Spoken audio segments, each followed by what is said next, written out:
요나서 4장 1절에서 11절 말씀입니다. 구약성경 1289쪽에 있습니다. 한 절씩 교독합니다. 요나가 매우 싫어하고 성내며 여호와께 기도하여 이르되 여호와여 내가 고국에 있을 때 일하겠다고 말씀하지 아니하셨나이까. 그러므로 내가 빨리 다시스로 도망하였사오니 주께서는 은혜로우시며 자비로우시며 노하기를 더디하시며 이내가 크시사 뜻을 돌이켜 재앙을 내리지 아니하시는 하나님이신 줄을 내가 알았음이니이다. 여호와여 원하건대 이제 내 생명을 거두어 가소서. 사는 것보다 죽는 것이 내게 나음이니이다 하니 여호와께서 이르시되 내가 성내는 것이 옳으냐 하시니라. 요나가 성읍에서 나가서 그 성읍 동쪽에 앉아 거기서 자기를 위하여 초막을 짓고 그 성읍에 무슨 일이 일어나는가를 보려고 그 그늘 아래에 앉았더라.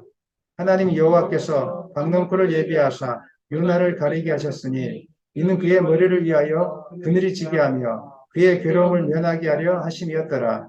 요나가 박넝쿨로 말미암아 크게 기뻐하였더니 하나님이 벌레를 예비하사 이튿날 새벽에 그 박넝쿨을 갉아먹게 하심에 시드니라.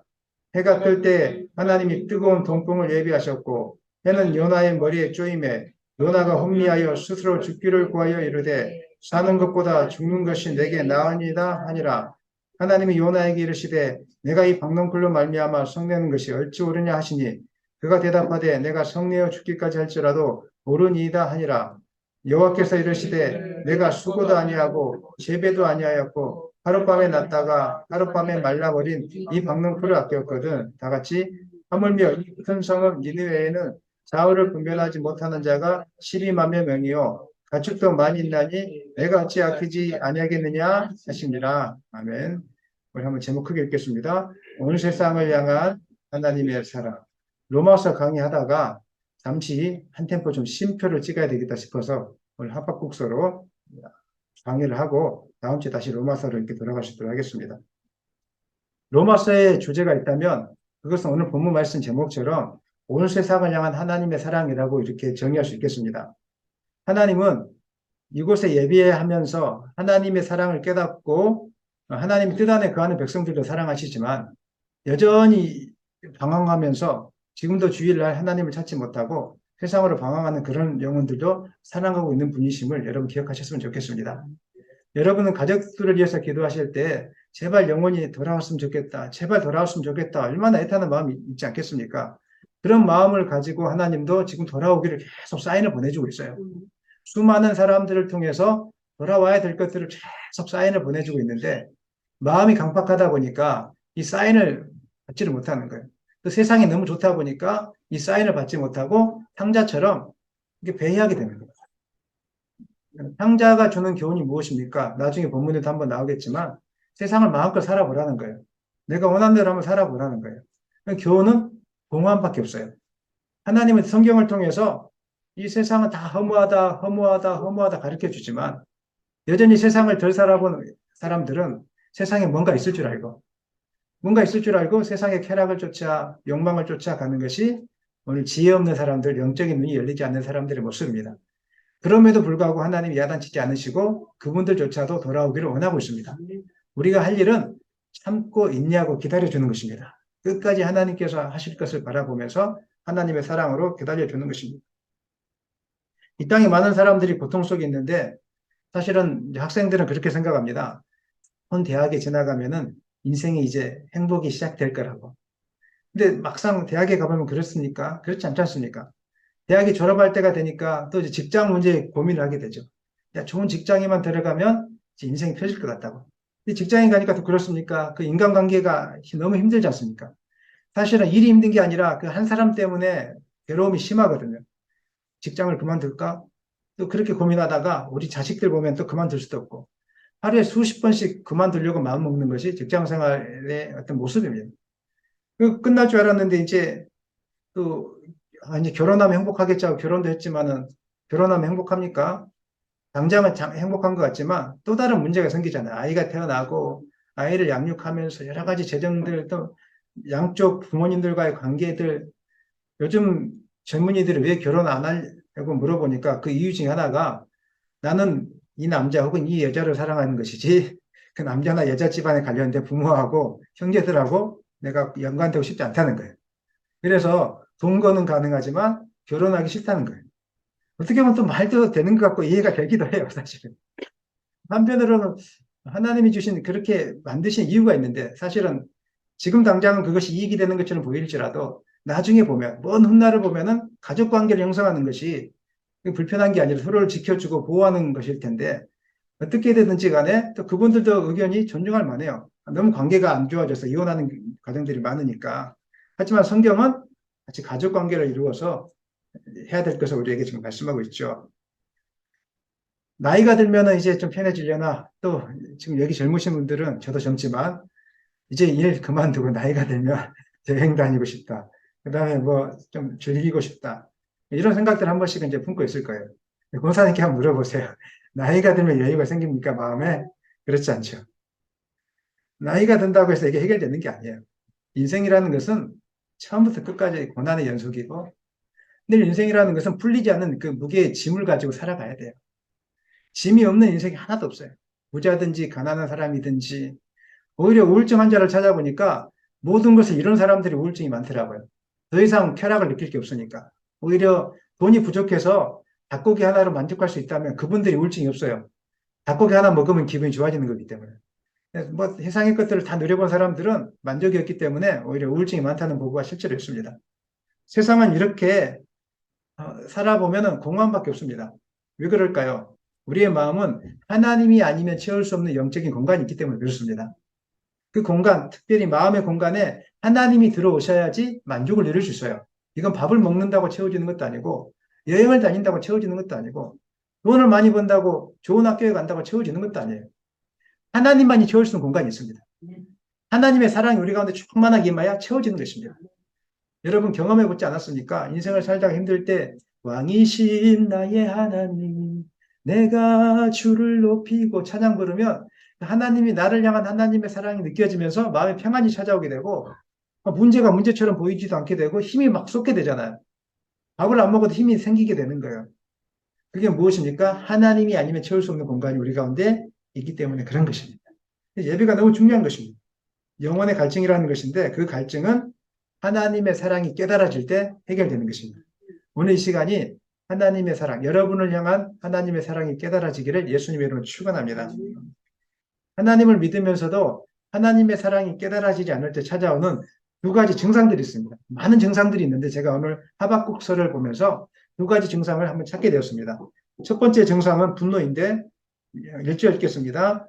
요나가 매우 싫어하고 성내며 분노하며 이런 뜻입니다. 요나는 하나님 앞에 니느웨 성에 가서 이제 하나님 말씀을 증거하라, 심판을 선포하라 이렇게 이야기했습니다. 근데 요나는 거부했습니다. 왜 거부했을까요? 니느웨 백성들이 너무 나쁜 사람들이었거든요.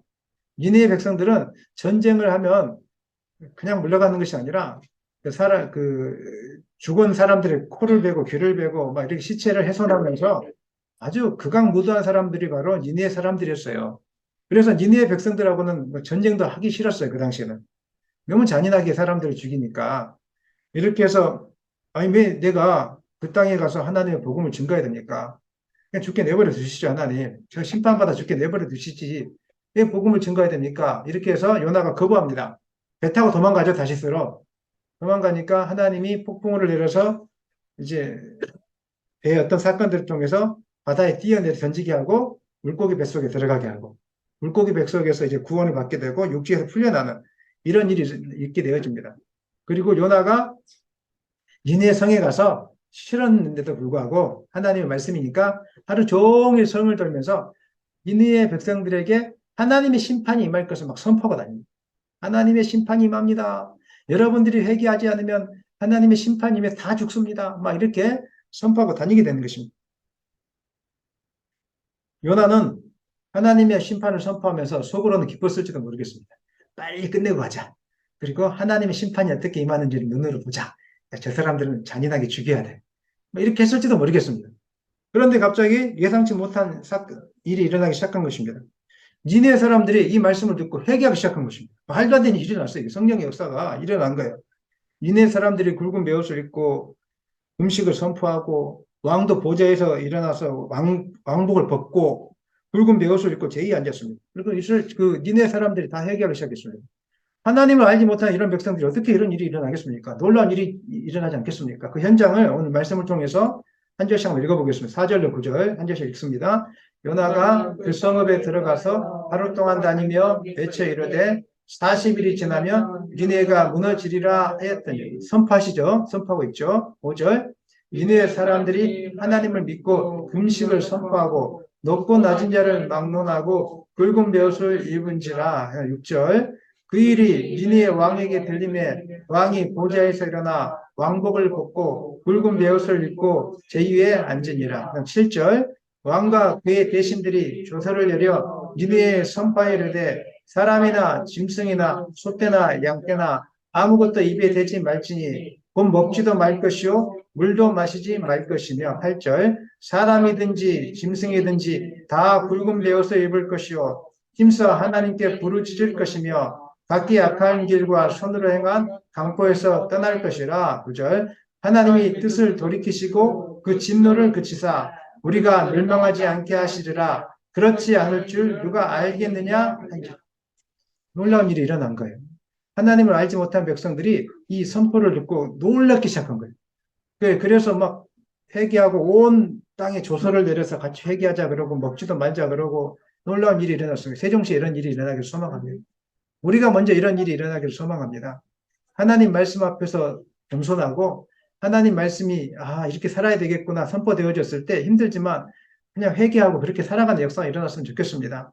이런 일이 일어나는 거예요. 이렇게 하니까 요나가 화가 났죠. 아니 심판을 내리셔야 되는데 저 사람들이 뭐가 잘났다고 하나님 앞에 잘한 게 하나도 없지 않습니까? 저는 그나마 이렇게 하나님 말씀을 선포하고 있고 어릴 적부터 하나님을 예배했는데 그래서 조그만 벌을 받아도 되지만 저 사람들은 하나님을 알지 못하는 백성인데 아니 심판을 내리지 않고 거둔다니요. 이건 말도 안 되는 겁니다. 속이 상합니다. 막 이런 식이에요. 예를 들면 여러분이 이제 누구랑 싸웠어요. 근데 제가 피해를 많이 입었어요. 여러분이 피해를 많이 입었어요. 상대방은 피해를 덜 입었어요. 근데 중간에 이제 부모님이 그러는 거예요. 용서하자. 용서하자. 그럼 여러분은 화가 나겠습니까? 용서가 되겠습니까? 화가 나는 거죠. 요나의 상황이 지금 그런 거예요. 자기는 니느웨 백성들 때문에 이스라엘 민족이 당한 아픔들이 얼마나 많습니까? 근데 하나님이 심판을 내리지 않으시고 다 용서하겠다고 이야기하고 돌이키겠다고 이야기하는 거예요. 요나가 니느웨 백성을 향한 심판을 처리하신 하나님을 향하여 분노한 이유는 온 세상을 향한 하나님의 사랑을 이해하지 못하고 있기 때문에 그런 겁니다. 하나님의 사랑의 깊이와 넓이를 이해했다면은 예, 하나님 그렇게 하시죠라고 했을 것입니다. 하나님의 마음은 집 나간 탕자의 비유에 잘 드러나 있습니다. 아무리 타락하고 악한 자식일지라도 하나님께 돌아오기를 원하는 것이 하나님의 마음입니다. 그리고 아무리 악한 죄를 지었다고 할지라도 회개하고 돌아오기만 하면 하나님은 다 용서해 주시고 거두어 주시는 분이 바로 하나님의 마음인 것입니다. 이것이 바로 아버지의 사랑입니다. 저는 이 사랑이 우리 가정 가운데 넘쳐났으면 좋겠습니다. 가정 가운데 다 기다려주고 용서해주고 받아주고 이런 은혜가 일어났으면 좋겠습니다. 누가복음 15장에 보니까 아들이 이제 돌아왔어요. 탕자가 돌아오니까 아버지가 너무 기뻐서 잔치를 배설해 줍니다. 그러니까 옆에서 시기했던 분노했던 사람이 있습니다. 누굽니까? 큰아들이죠. 큰아들이 이렇게 이야기하죠. 아니 내가 여러 해 동안 아버지를 섬겨서 명을 어김도 없고 정말 아버지 말씀을 잘 들었는데 염소 새끼라도 주어서 나와 내 벗으로 하여금 즐기게 한 적이 한 번이라도 있습니까? 그런데 아버지 살림을 다 탕진하고 창녀들과 함께 놀다가 온 아이가 아니 뭘 잘했다고 이렇게 살진 성을 잡아줍니까? 이거 말도 안 됩니다. 그러니까 아버지가 이야기하죠. 아들아 너는 여러 해 동안 나와 함께 있지 않았느냐? 그건 내 것은 다 너 것이다. 그런데 이 동생은 죽었다가 살아났고 잃었다가 다시 얻은 자식이 아니냐. 그러니까 내가 이렇게 즐거워하고 기뻐하는 것이 아니겠느냐. 오늘 하나님의 마음이 이렇습니다. 우리는 내가 열심히 주님을 믿었기 때문에 내가 더 큰 상급을 받을 거라고 생각하지만 그 큰 상급은 여러분에게 주어져 있습니다. 하지만 하나님은 오늘 형제 같은 세상을 방황하다가 하나님을 막 믿자고 해도 안 믿다가 결국엔 돌아온 그 한 영혼도 귀하게 여기시는 분이신 것을 여러분 기억하셨으면 좋겠습니다. 여러분이 이런 마음을 소유하기를 소망합니다. 한 영혼을 사랑하고 귀하게 여기고 이것이 바로 가정을 회복하는 유일한 방법인 것입니다. 하나님은 각자에게 맞춤의 사랑을 허락해 주십니다. 어떤 사람에게는 우리가 보기엔 좀 큰 사랑을 허락해 주시고 어떤 사람에게는 또 작은 사랑을 허락해 주지만 다 이유가 있는 것입니다. 때에 맞게. 우리 여기 부모님들도 자식들에게 때에 맞게 각자에 맞게 이렇게 주시잖아요. 막 공평하게 너도 50원, 너도 50원, 너도 50원 그렇게 하지 않지 않습니까? 어떤 아이에게는 100원을 줄 때가 있고 어떤 아이에게는 70원을 줄 때가 있고 어떤 아이에게는 30원을 줄 때가 있는 거예요. 근데 30원 준 아이에게 나한테 100원 주지 못해서 미안하다. 그렇게 하진 않지 않습니까? 다 필요가 있어서 필요에 따라서 하나님이 세워주시는 거예요. 오늘도 그래서 여러분이 세상을 살면서 하나님 은혜를 깨닫고 하나님 나는 왜 이것밖에 안 됩니까? 저는 쟤는 왜 저렇습니까? 라고 서로 원망하거나 비유하지 마시고 내게 주신 은혜를 감사하며 살았으면 좋겠습니다. 가정의 달에 우리가 기억해야 될 것이 있다면 여전히 나를 사랑하시는 하나님의 사랑입니다. 그리고 여전히 나를 향한 기도를 잊어버리지 않고 계시는 하나님의 능력입니다. 이 사실을 기억하고 하나님의 사랑하심을 기억하고 이 찬양을 한번 같이 불러봤으면 좋겠는데요. 날 구원하신 주 감사 이 찬양 아시죠? 한번 불러볼까요? 날 구원하신 주 감사 모든 것 주신 감사 지난 추억이 내 감사 주내 곁에 계시네 향기로 봄철의 감사 외로운 가을 날 감사 사라지는 감사 나의 평안에 찬송은요 몰라도 선포해버려야 돼요. 선포할 때 그게 나의 고백이 되고 성령이 우리 가운데 역사하는 겁니다. 2절 말씀 2절 고백해 보니까 응답하신 기도 감사 거절하신 것 감사 해처럼 높으신 감사 모든 것 채우십니다. 인생을 돌아보니까 하나님 다 채워주셨어요. 우리는 모자랄 때 원망하고 하나님 왜 이렇게 나를 보내셨습니까? 하지만 하나님 필요할 때마다 다 채워주셨습니다. 그래서 우리가 이렇게 고백하죠. 3절 노래하겠습니다. 길가에 장미꽃 감사 장미꽃 감시 감사 따스한 가정 희망 주신 것 감사 기쁨과 슬픔도 감사 하늘 평안을 감사 내 마음을 감사 영원토록 감사해 우리가 하나님의 은혜를 기억할 수 있다면 하나님의 사랑을 기억할 수 있다면 어떤 상황 중에서도 감사할 수 있게 될 거라고 생각합니다. 감사만 있으면 가정이 화목한 것입니다. 그런 은혜가 있기를 예수님의 이름으로 축원합니다. 두 번째로 우리 가운데 하나님의 사랑을 기억하지 못하고 경험하지 못할 때 하나님의 사랑이 메말라 갈 때 나타나는 그 사람의 특징이 있는데 그 안에 시기심이 가득하게 되어집니다. 첫 번째 했던 거하고 비슷한 말씀인데 조금 더 세분하게 시기심. 첫 번째는 분노였다면 시기심 안에 또 분노가 있죠. 두 번째 시기심인데 3절로 5절 한번 읽겠습니다. 여호와여 원하건대 이제 내 생명을 거두가소서 사는 것보다 죽는 것이 내게 나옵니다 하니 여호와께서 이르시되 내가 성내는 것이 옳으냐 하시니라 요나가 성읍에서 나가서 그 성읍 동쪽에 앉아 거기서 자기를 위하여 초막을 짓고 그 성읍에 무슨 일이 일어나는가를 보려고 그 그늘 아래에 앉았다. 일반적으로 영적으로 건강한 사람 하나님의 사랑이 충만한 사람은 다른 사람을 이해하고 배려하고 축복해주는 그런 능력이 뛰어납니다. 이런 사람들은 자기 자신을 위해서 살지 않습니다. 마음이 넉넉하기 때문에 내가 받은 은혜를 옆에 분에게도 나눠줍니다. 이 말을 하는 거 보면은 이 사람이 하나님의 사랑이 충만한지 아닌지를 볼 수가 있어요.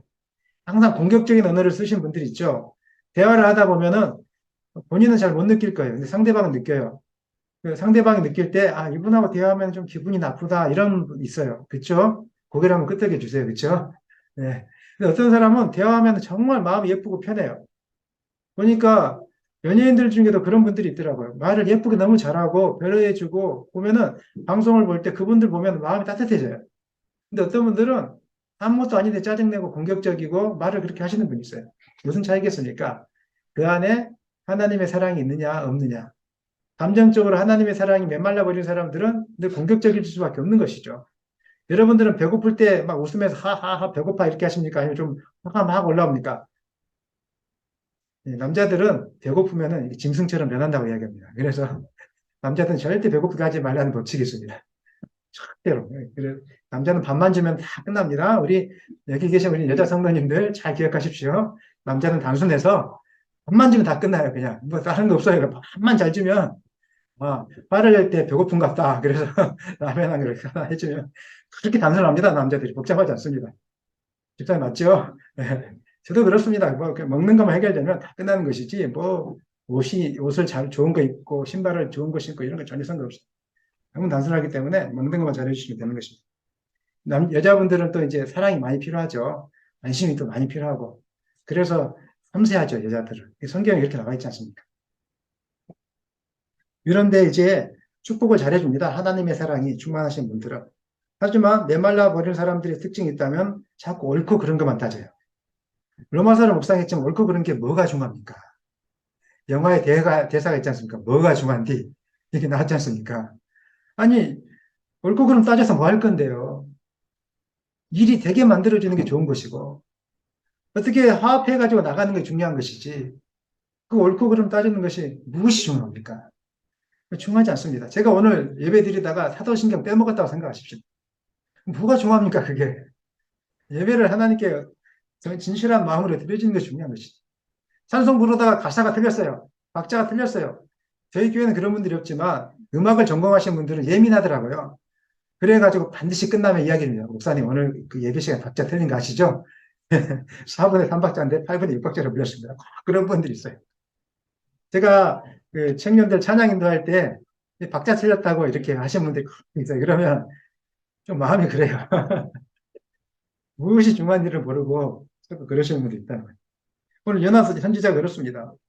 이네 백성들이 원수 같은 민족인데 하나님의 심판을 받아 죽어도 싼 민족인데 아니 하나님이 그 민족이 구원을 받는다니요. 그래도 한 반절은 죽여야죠. 반절만 구원 받으시고 이제 그런 마음이 생긴 거죠. 심판이라도 뭐라도 하나 좀 내려주셔야 제 마음이 편할 것 같은데 하나님. 나를 못 살게 하는 그 사람 뭐라도 가다가 좀 넘어져 코라도 깨져야지. 그렇지 하나님을 안 믿어서 그렇지라고 할 수 있을 텐데. 그래야지 내가 뭔가 좀 유신이 서 있을 텐데. 내가 백날 외쳐도 저 답답하고 그냥 백날 말해도 안 듣고 하나님 책임 뭡니까? 나 저 사람 구원받는다고 하니까 나 도저히 괴로워서 못 참겠습니다. 내 생명을 거두어 주십시오. 시기심 발동하기 시작한 거예요. 내 생명을 거두어 가려고. 그리고 어디 한번 잘 되나 보자 하면서 5절 보니까 초막을 짓고 성읍 바깥에 나가가지고 어디 무엇이 일어나는가 보자 하고 째려버린 거예요. 하나님은 일어나지 않을 거라고 했는데 일어나기를 원하는 이 요나의 시기하는 마음이 있습니다. 이스라엘 초대왕 사울이 성공할 수 있었던 왕임에도 불구하고 실패했던 이유는 다윗을 향한 시기심 때문이었습니다. 그 시기심 없었다면 평생 동안 훌륭한 왕이 되었을 것입니다. 시기심 하나가 사울을 완전히 무너뜨리게 된 것입니다. 우리 안에 남들이 칭찬받고 잘 되는 거 이거 보지 못하고 시기심이 생기는 이유가 무엇입니까? 여러분들은 옆에 있는 이웃집 자녀들이 잘 되면 박수를 쳐주는 편입니까? 시기가 나서 우리 애들하고 야단치는 편이십니까? 어떻습니까, 여러분들? 예, 예. 우리 애들이 말을 할 것 같은데. 옆에 비교하면서 막 시기가 나가지고 옆집은 여행도 다녔는데 우리는 뭐냐고 하는 편입니까? 아니면 옆집 여행 다니는 데서 박수 치면서 우리는 아이스크림 하나가 최고야. 이게 휴가야. 이렇게 하는 편입니다. 그래서 여러분들이 후자가 되었으면 좋겠습니다. 뭐든지 그냥 있는 것에 만족하고 감사하고 이런 게 되었으면 좋겠습니다. 우리가 시기하는 이유가 있는데 그것은 내가 하나님께 얼마나 큰 은혜를 받았는지를 잊어버리고 있기 때문에 그런 것입니다. 사실은 우리는 마땅히 죄 때문에 죽어 마땅한 존재였습니다.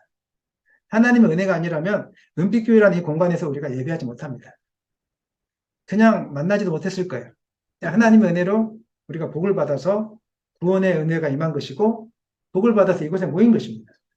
이것을 안다면 우리가 시기할 필요가 없는 것입니다. 큰 은혜를 받은 사람이 저 종은 더 많이 주고 나는 조금밖에 안 줍니까? 그렇게 할 수가 없는 것입니다. 큰 은혜를 받은 사람은 그냥 은혜가 크기 때문에 겸손하게 일하는 것입니다. 제가 목회 사역을 하는 것도 또 노예 일을 그렇게 하는 것도 다른 이유가 없습니다. 하나님께서 제게 베풀어 주신 은혜가 너무 크기 때문에 내가 힘이 들어도 이 일을 해야 되겠다는 거예요. 수고가 나고 뭐 욕을 얻어먹고 힘이 들고 누가 나를 알아주지 않아도 나는 목회 사역을 하고 끝까지 감당하겠다는 거예요. 하나님께서 내게 베풀어 주신 은혜가 너무 크기 때문에. 나 같은 죄인을 구원해 주신 은혜가 너무 크기 때문에. 그것이 제 사역의 동기가 되고 있는 것입니다. 진작에 요나는 불순종한 죄로 하나님의 심판을 받아서 물속에서 죽어야 되는 죄인이었어요. 근데 하나님이 기다려준 것이죠. 참아준 것이죠. 그리고 요나를 계속 설득시켰어요. 요나야, 니느웨 가야 돼. 니느웨 가야 돼. 설득을 시켜주신 거예요. 참아주고 기다려주시고 이렇게 하신 분이 하나님이세요. 근데 요나는 자기가 하나님께 불순종한 것은 작은 거라고 생각하고 니느웨 사람들이 불순종한 것은 큰 거라고 생각한 거예요. 세상에 작은 죄, 큰 죄가 어디 있습니까? 하나님 앞에서는 다 큰 죄죠. 사망에 이르는 죄죠. 로마서 2장 1절 읽겠습니다. 그러므로 남을 판단하는 사람아 누구를 막론하고 내가 핑계하지 못할 것은 남을 판단하는 것으로 내가 너를 정죄하면 판단은 내가 같은 일을 행한다. 남편이 아내의 모습을 보고 게으른 모습을 보고 화를 내요. 아니 맨날 당신은 이것밖에 못하느냐. 사실은 자기를 향해서 비판하는 거죠. 자기가 그렇게 못하니까 자기를 향해서 비판하는 거죠. 자기가 바깥에서 욕을 얻어먹고 왔으니까 그 욕을 얻어먹고 온 것을 가정에서 푸는 것이죠. 아내도 마찬가지입니다. 남편에게 왜 이것밖에 못하냐고 한다면 마찬가지죠. 자기를 향한 비난이에요, 사실은. 자기가 못마땅한 거예요. 똑같은 일을 하고 있는 거예요. 로마서 3장 23절, 24절 읽어보겠습니다. 모든 사람이 죄를 범하였음에 하나님의 영광에 이르지 못하더니 그리스도 예수 안에 있는 성령으로 말미암아 하나님의 은혜로 값없이 의롭다 하심을 얻은 자 되었느니라. 성경은 뭐라고 이야기하고 있습니까? 우리 모두는 죄로 말미암아서 어디에 가야 된다고요? 다 죽어야 돼요. 하나님의 은혜에 이를 자가 하나도 없어요. 근데 예수님이 하나님의 은혜로 사랑으로 예수 그리스도의 대속하심으로 우리가 죄를 사함을 받고 오늘 하나님 편에 서게 된 것이고 천국에 가는 축복을 누리게 된 것입니다. 나중에 죽게 되면 여러분 알게 될 겁니다. 하나님이 나를 선택해 준 것이 얼마나 큰 은혜인지. 하나님이 나를 선택해 주셔서 천국 가게 하는 것이 얼마나 큰 은혜인지 그때 깨닫게 될 거예요. 저는 지금 깨달았으면 좋겠습니다. 이걸 못 깨달으니까 자꾸 비교하고 시기하고 하는 거예요. 이걸 못 깨달으니까 이 큰 은혜가 나에게 주어져 있음을 못 깨달으니까 세상에 있는 거 가지고 뭘 얻었다고 막 좋아하고 못 얻었다고 불평하고 막 이렇게 되는 거예요. 이것만 깨달으면 나에게 주어진 이 놀라운 은혜가 있다는 것만 깨달으면 세상과 나는 관계도 없고 구속한 자만 바라보게 돼 있어요. 아, 하나님의 은혜로 있을 데 없는 자. 왜 구속하여 주는지 나는 알 수 없다. 내가 믿고 또 의지하면 내 모든 형편을 아시는 주님. 내가 날마다 주님을 섬기며 나갈 것입니다. 이렇게 되는 것입니다. 사랑하는 여러분, 여러분 감정적으로 많이 다운된 것은 하나님의 사랑이 식어졌기 때문에 그런 것입니다. 하지만 하나님은 여전히 여러분을 사랑하고 있다는 것을 깨달았으면 좋겠습니다. 물 가운데로 지날지라도 물이 침몰치 못하게 하시는 분이 하나님이세요. 하나님의 도우심이 없었다면 지금까지 못 살아왔다니까요. 하나님이 순간순간마다 어려울 때마다 붙잡아줬기 때문에 살아온 것이지. 그런데 우리가 하나님의 은혜를 잊어버려요. 조금 잘 되면은 내 실력이 좋아서 그랬다고 자꾸 생각해요. 그리고 뭐라고 이야기하냐면 이제 조금 잘 되고 나면은 나에게 주어진 시간들을 나를 위해서 사용해도 된다라고 생각해요. 아주 교만입니다. 내가 잘 될 때일수록 내게 주어진 시간과 물질을 누구를 위해서 드려야 됩니까? 하나님을 위해서. 이게 진짜 바른 믿음이에요. 하나님이 나를 살려주셨으니까 내 평생 주님을 위해서 사용하겠습니다.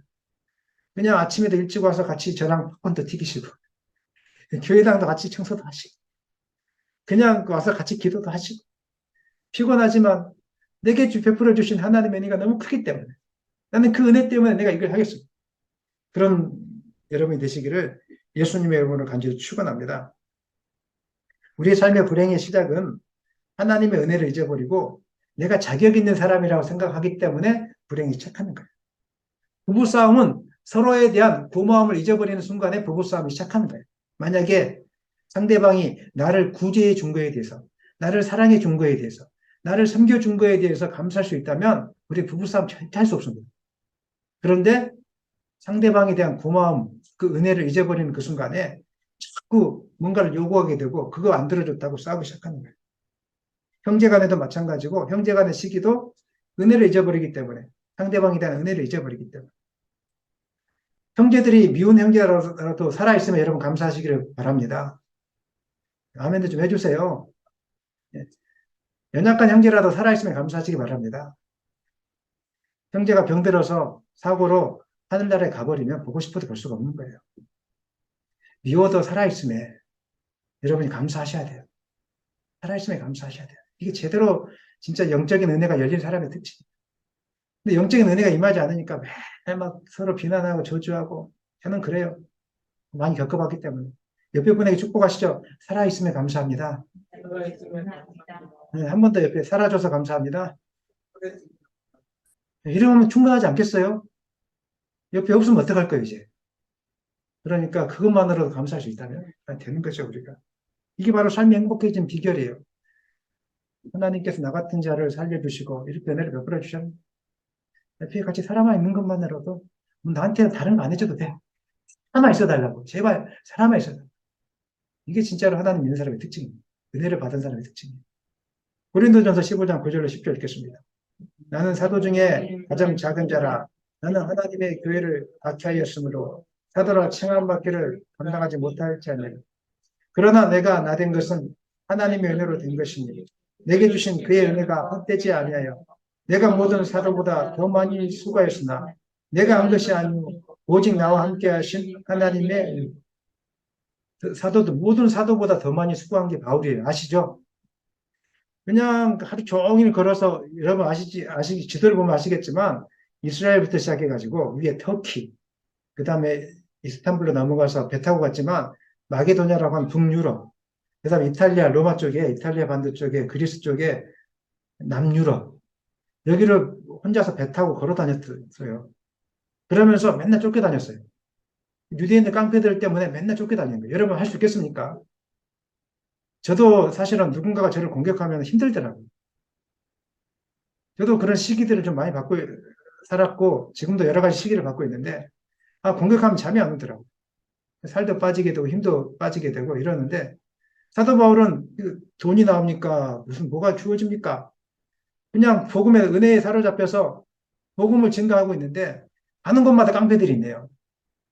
가는 곳마다 막 욕을 하고 도망 다니고 저 같으면 주여 못하겠습니다. 내 생명을 여기서 거둬 주십시오. 만약에 제가 개척교회를 하고 있는데 막 비난한다면 하나 접고 이제 고향 가서 농사나 짓고 살랍니다. 이제 고향 가서 이제 그 물고기나 잡고 살랍니다. 이런 마음이 이만큼 올라올 때가 너무 많이 있죠, 저도. 그럴 때가 많이 있어요. 사도 바울은 뭐라고 이야기했냐면 그렇게 수고했지만 하나님 이게 내가 한 게 아니에요. 하나님의 은혜로 내가 한 겁니다, 지금까지. 내가 한 게 아니고 하나님의 은혜로 한 것입니다. 이런 마음이 있다면 수고를 할지라도 우리가 감사함을 하게 될 거라고 믿습니다. 여러분 하나님의 은혜를 기억했으면 좋겠습니다. 이 믿음을 소유하기를 소망합니다. 하나님은 우리를 사랑하시되 끝까지 사랑하시는 분이세요. 하나님은 요나를 책망하지 않으시고 끝까지 요나를 설득하십니다. 10절, 11절 읽겠습니다. 여호와께서 이르시되 내가 수고도 아니하고 재배도 아니하였고 하룻밤에 났다가 하룻밤에 말라버린 이 방문구를 아꼈거든. 하물며 이 큰 성읍 니느웨에는 자아를 분별하지 못한 자가 12만 명이요 가축도 많이 있나니 내가 어찌 알지 아니하겠느냐. 두 가지 의미가 있죠. 내용을 아시겠지만 간략하게 요약하면 초막을 짓고 있으니까 무슨 일이 보려고 하고 있으니까 하나님이 요나가 이스라엘 땅에 덥거든요. 낮에 40도가 넘어가요. 더우니까 박넝쿨을 예비해서 시원하게 해주세요. 이스라엘 땅은 또 그늘만 있으면 그렇게 시원합니다. 바람이 불기 때문에. 그늘 밑에 가면 시원합니다. 이렇게 하고 있는데 이제 갑자기 박넝쿨이 말랐어요. 그러니까 더워서 죽겠다고 하면서 나를 죽여달라고 막 이렇게 한 거예요. 그래서 이제 그 사건 뒤에 하나님 말씀하시는 거죠. 너 이 조그마한 아무것도 아닌 박넝쿨을 아끼고 있는데 니네 사람들, 저 수천만 명 내가 아끼지 않을 수가 있겠느냐 이렇게 얘기하고 첫 번째 의미는 나는 너를 지금 설득하고 너가 이해될 때까지 기다리고 있어. 하나님은 지금도 여러분에게 은혜 베푸시길 원하세요. 근데 우리가 은혜를 받아내지를 못해요. 왜냐하면 우리의 눈이 자꾸 땅으로만 향해 있기 때문에 그 메시지를 주세요. 돌아와라. 너 그렇게 하면 안 된다. 너 그렇게 하면 안 된다. 이렇게 하는데 말을 안 들어요. 그러니까 하나님 또 박는 걸 예배해 주세요. 또 박는 꼴도 안 되면 또 다른 걸 예배해 주세요. 하나님 끝까지 포기하지 않고 여러분에게 지금 메시지를 던지고 있다는 사실을 주목하시기 바랍니다. 끝까지 포기하지 않습니다. 두 번째는 하나님 이 땅에 어떤 영혼도 포기하지 않으시는 분이세요. 한 영혼 다 사랑하세요. 끝까지. 여러분 마음속에는 누군가는 미워하는 마음이 생길 수 있을지도 모르겠습니다. 하지만 하나님은 절대로 미워하지 않습니다. 여러분이 미워하는 그 영혼조차도 하나님이 사랑하는 백성인 것을 기억했으면 좋겠습니다. 그래서 그 영혼 미워하지 마시고 아직 영적인 눈이 열리지 않았구나 생각하시고 끝까지 참고 기다려주세요. 하나님이 저희들을 위해서 참고 기다려줬는데 이 목사 변화시키려고 얼마나 기다렸겠어요. 목사 시키려고 제가 뺀질뺀질대고 돌아다니고 안 하려고 하다 보니까 하나님 고생을 엄청 시켰어요. 목사 시키려고 했는데 제가 실족해가지고 못하겠다고 했거든요. 그래서 뭐 부산에도 갔다가 뭐 제주도도 가려고 했다가 그다음에 고향에 도망갔다가 수원에 갔다가 나중에 결혼해갖고 하나님 계속 설득해서 수원에서 이제 결혼해가지고 하나님 내가 한번 해보겠습니다. 이렇게까지 하나님 설득하고 계셨어요. 지금도 마찬가지죠. 여러분을 설득하고 있는데 잘난 것도 없는데 우리가 설득하고 계세요. 그렇다면 우리도 다른 사람을 위해서 원망하고 비난할 것이 아니라 비판할 것이 아니라 참아주고 기다리고 기도해야 되지 않겠습니까? 그런 여러분이 되시기를 소망합니다. 말씀 마무리하겠습니다. 하나님은 지금도 죄인된 우리의 모습들을 회개하고 돌아오기를 원하고 있습니다. 기다려주고 있습니다. 책망하고 나무라기보다는 하나님의 자비하심으로 오래 참고 기다리시고 하나님의 사랑으로 품는 분이 바로 하나님 자신이십니다. 이 사실을 믿으시기 바랍니다. 이 하나님의 사랑을 깨닫고 오늘 주님 안으로 돌아왔으면 좋겠고 또 하나님의 사랑을 깨닫고 어떤 일이 있어도 분노하거나 시기하지 마시고 늘 이해해 주시고 품어주는 그런 삶을 사시기를 예수님의 이름으로 간절히 축원합니다.